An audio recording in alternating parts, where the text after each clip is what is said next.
मुस्तक़िल human rights protection form पारां सिंध में 37 तालीमी सेमिनार मुनक़िद कयो वियो, जंहिं में बहितरीन कारकर्दगी ॾेखारींदड़ अली रज़ा जमाली, सजाद अली मक्सी, एडवोकेट मुनव्वर अली जतोई ऐं मोहम्मद उस्मान मल्लाह समेत मुख़्तलिफ़ शोबनि सां लाॻापियल माण्हुनि खे मञता एवॉर्ड ॾिना विया।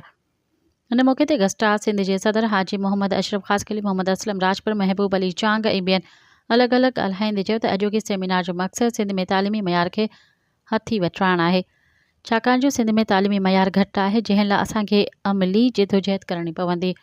हुन चयो त अॼु जिन बि मुल्कनि तरक़ी कई आहे उन जो राज़ सिर्फ़ु ऐं सिर्फ़ु तालीम आहे। उन करे चवंदा आहिनि त तालीम दुनिया जो ताक़तवर हथियार आहे जंहिं सां हर शइ खे मात ॾेई सघिजे थी। उन करे सिंध हुकूमत खे घुरिजे त सिंध जे स्कूलनि में बुनियादी सहूलियतूं मुयसर करे।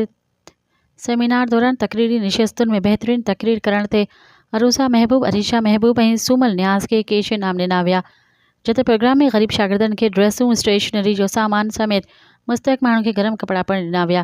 सेमिनार में चीफ सरदार अहमद ख़ान राजपर, अनीसा बलोच, सलामत मेमण, अब्दुल्ला कोहिस्तानी, सैयद मुज़फ़र शाह, अमीर हसन जिवणो ऐं ॿियनि महिमाननि पिणु शिरकत कई। मज़ीद ख़बरनि ऐं तफ़सीलात लाइ विज़िट कयो असांजी वेबसाइट www.awamiNewsHD.com ऐं ॾिसंदा रहो अवामी न्यूज़ HD।